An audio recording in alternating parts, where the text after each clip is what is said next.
Hey guys, welcome back to ArtosisCasts. We're continuing to look at Ample's play very, very closely. And, you know, this is game 2 between Ample and Saber. That first game, Ample definitely was not prepared for the mutas. Maybe he thought that, again, the mutas were going to chase his bio that was on the map because he was pretty sure there was a third base. But, you know, the creep not connecting, all that. Well, if you don't remember, then go back and watch it. But... yeah, definitely a mistake. Sometimes you know, you do something that is completely out of line and you just get wrecked and you're like, ugh. But, you know, he fought back pretty well, and I'm hoping for a better looking game here. You know, we're on Deja Vu now, with Saber down here in the bottom right and Ample, of course, up here in the top right. And while we kind of enjoy the early game building and the nice Zerg music here, which is Zerg, by the way, second best music in StarCraft 1. I want to encourage you guys to subscribe to the channel. You know, we passed 60K subscribers lately, but did you know like half the people that watch aren't subscribed? Imagine that. If you could just subscribe, we can get StarCraft 1 even bigger. Oh my god, yay! So do check that out.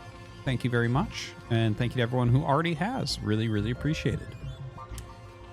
All right. So, TVZ. TVZ. I've been thinking a lot about TVZ, practicing it, watching a lot, studying a lot from pros. And it's in a funny place right now.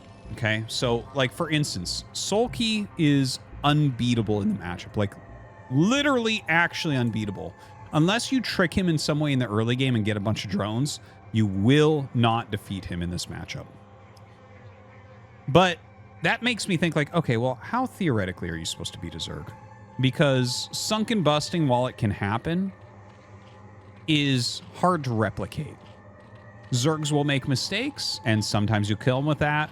But if you're a strong player, you don't want to have to rely on that, okay? You're playing someone way better than you. It's like, okay, yeah, maybe you try to break Sunkens or hit some sort of timing push right before lurkers, that type of thing, and pick up a quick win.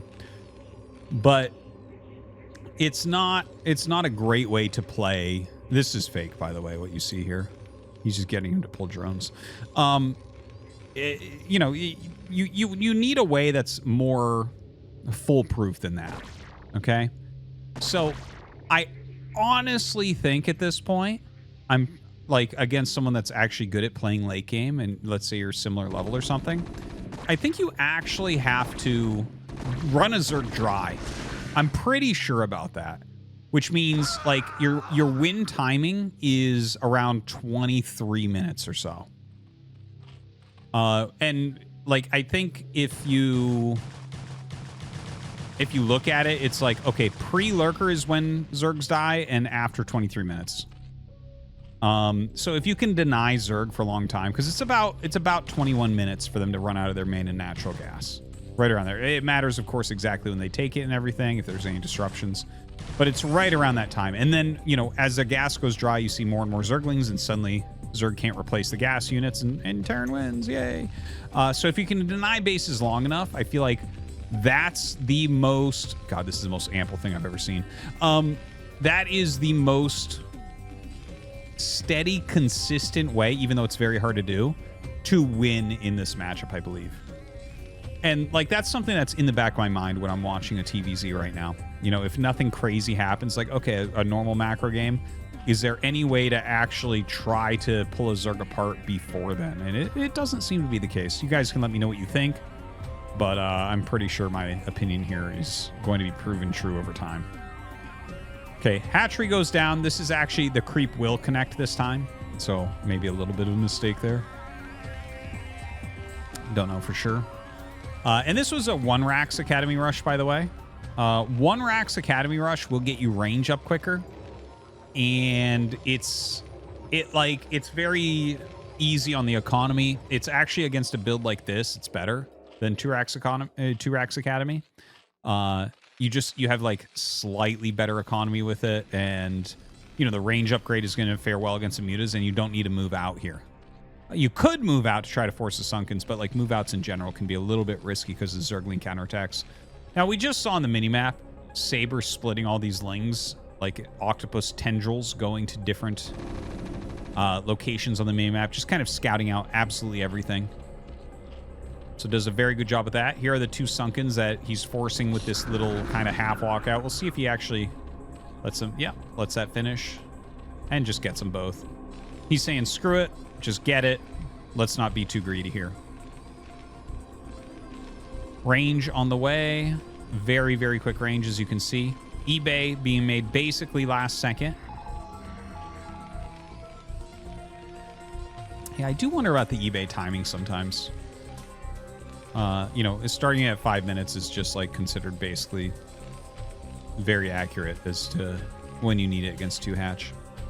Moves down with this bio army. Definitely not going to attack these Sunkens. Yeah, he checks them. Okay, yeah, 1, 2. Okay, yeah, 2. Back up. You know, basically when the mutas pop out, you lose the whole army if you attack those Sunkens. But if you turn around, you get to go home. Live to fight again another day with your army. So defensive bunker here. He's going to have to start making missile turrets. See if he gets one here. It's probably the best setup on this spot. Let's make a missile turret here. This is the one I normally do, but one here is really good. Oh, looks like he does catch a few of the Marines there with the Lings. And there he goes. Yeah, he actually goes for 4. I actually like that. Like, the natural is where you take most damage. I never mind a 4th turret at the natural, honestly.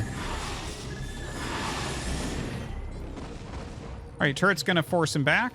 You know what? We're actually seeing the same thing as before, against Saber before. This time, Saber flew right up the side and hit the natural. Ample was very ready in the previous game at the natural with missile turrets. And he is again. And that's the first place that Saber's checking.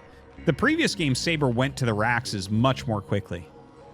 It kind of worked with the angles they were at. They were actually in similar spawns in relation to each other with the natural in between the bases. But, you know, he kind of just flew up and found a way in and got that extra damage. This is very sparse as far as defense goes in the main base. So kind of interesting on that. Maybe that's just how he defends. Just says, yeah, we're going to get all these turrets and then more, you know, slower turrets at these other bases using the Marines to support. But last time his Marines were on the map. All right, 3rd base in the bottom left. Hydralis Den and Queen's Nest. Everything looking really, really standard right now. Nothing weird whatsoever. Little move out here from Ample. No +1 as of yet. And he is actually going add-on the factory, which I will tell you, I'm not a super fan of this. It seems to me like I don't think he can break through. He can't kill a natural before consume, I don't think. I think that's very unlikely here, especially with this move out. Like, this move out, the odds of this killing the Saber are like very close to 0.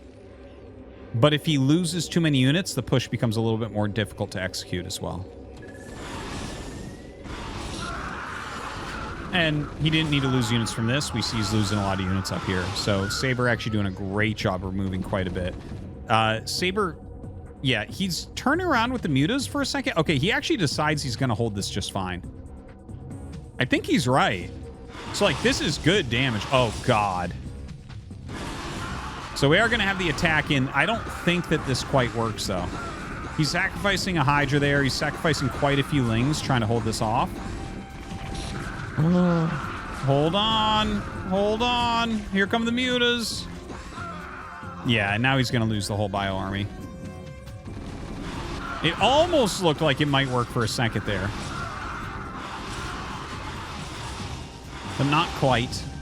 And having lost that first tank really weakens the first push. Oh, God. Science facility only just now got started. It seems like Ample is just thrown off a little bit. I got to tell you, it is so far... I know this is only a couple games, and Saber's quite strong. But so far, Ample TVP, which TVP was always his best matchup, just so you know. But his TVP and his TVZ are worlds different watching them both right now. Like, everything about his TVP looks like completely dialed in. Great decision making. Very good control. Great strategies. Here in TVZ, he's kind of playing normal, but not necessarily making the best choices with his army. Like, his army is doing weird things. Like when I said, when he was walking out, it's like, well, if you're preparing for a tank push, just get your tanks ready. Now, he made this dropship, by the way, only because his science facility was super, super, super late. And look at... Oh, my God. I love this idea of going out in this direction with a dropship. Very, very good idea. And he's going to fly over a Zergling. Oh. Insta correction on the mutas. The odds of that dropship getting anything done are very, very low right now.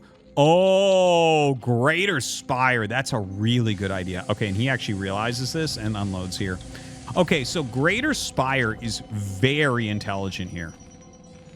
Tank pushes, like if you think that your defiler, like consume might be messy or a little bit late, if you go into Guardians, like they only have one vessel and maybe sometimes they don't even have a radiate.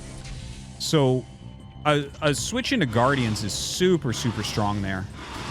Okay, this is actually a planned sacrifice. He flew that in knowing that it was going to be chased, and now he at least has this group out on the map, I guess.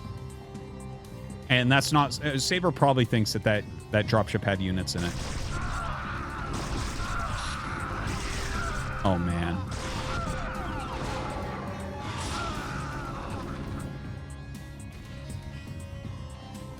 All right, the tank push is coming up. As you can see, the army is tiny behind this. Some Guardians being morphed over the natural. And that's because Consume is already ready, so he does not even need it. All right, here we go. This is going to get cleared. Seems to me like every single thing possible is going wrong here.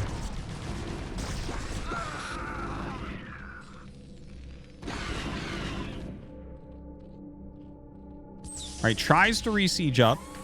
I'm not really sure what this is going to end up doing, honestly.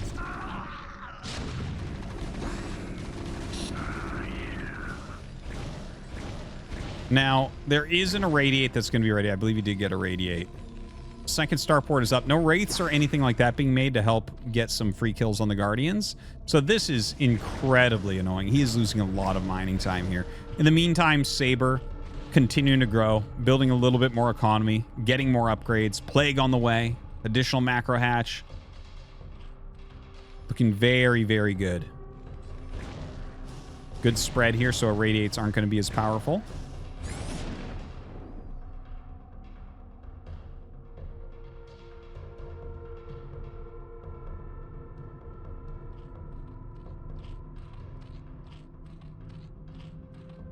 Really strong play from Saber.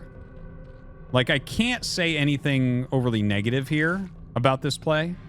It looks very good. Ooh, he tries it. Actually pretty good.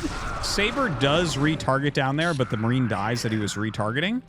So then they kind of split their focus there as well. Not a bad attack here from Ample. Very surprised at what he's getting done. Wow. That's such a weird lurker right there. Why does he have a lurker right there? Okay, it looks like Saber will be able to clean this up as well. That was actually a pretty darn well done attack. All right, finally a Wraith or two come out, but Devourer plus Mutas here to help get rid of that. Fire Bats standing underneath for some reason. Not entirely sure about that one. Oh, man. Look at this. The SCVs came back. It looks like he thinks that he was going to... Or he thought that he was going to be able to clean that up. This is a nightmare for Ample right now. He is so far behind. This is already looking unwinnable. Like, this is an incredibly low supply in this matchup for Terran. He has lost so much. He's gotten so little done. His economy has been disrupted time and time again.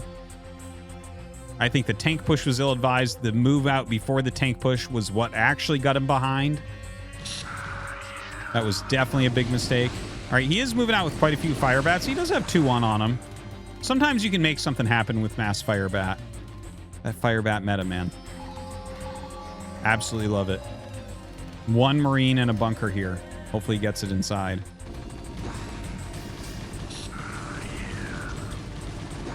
Well. Oh, my God. This is a train wreck. You guys are watching a live train wreck right now.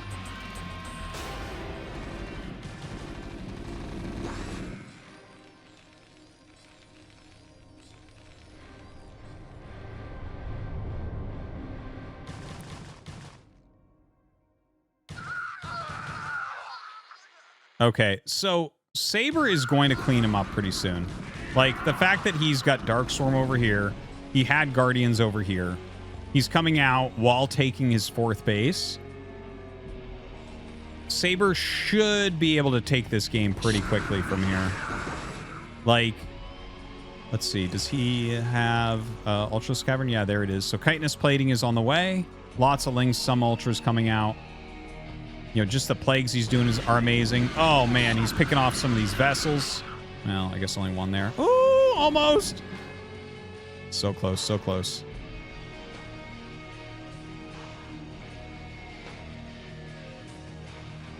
Ample does have the 3rd base up.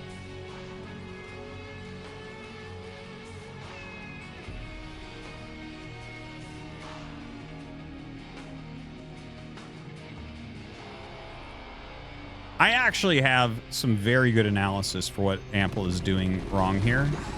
Like, I very much understand where he's going wrong, because there's like redeeming things he is doing during this as well. I feel bad like trying to look at the #1 ladder player and then watching him get wrecked and being like, yeah, this isn't good. And, you know, obviously this has always been his weakest matchup, but it's very specifically one thing that I'm seeing from him. His mid-game army decisions are very poor. Like, so basically both of these games so far, what has occurred is he's made mid-game army moves that didn't really make sense. So like the 2-Rax Marine Medic, 2-Rax Academy Rush game, the previous game, okay, I kind of get it. He didn't realize there was a 3rd base there. But, like, that's where you lose games a lot of times, is you're out with that and a counterattack comes. If you're out with that's, even if you're killing the 3rd base, sometimes the counterattack can get you. Like, that's a very old knowledge thing in the matchup. Then you look at this game, and I was mentioning, it's like, okay, he's doing tank push. I don't necessarily agree that that's a good idea. But when I mentioned he shouldn't be pushing out with this, because if you lose bio, the push is very hard to make work. And obviously, we saw that he lost a ton. The mutas came back, cleared this. He had to attack with the bio. It was the only way to get the mutas out of his base. So there's definitely a very poor decision-making with mid-game armies. Like, he doesn't seem to get what he should be looking for, what he should be trying to achieve. He's just kind of walking out and hoping things go well. And Saber is like a level above that in these games, at least, where Saber knows exactly what he needs. He's like, yes, I need 5 Sunkens here. This is where I dive. You know, this is where I deal the damage.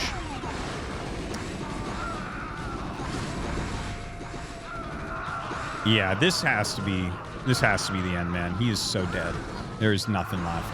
His army is getting plagued. No vessels remain. Everything's getting killed. GG. Okay, we have one more game of Ample against Saber. I do want to check it out. Thanks for watching, guys, and make sure you tune in tomorrow to see if Ample can play a little bit better with those mid-game armies.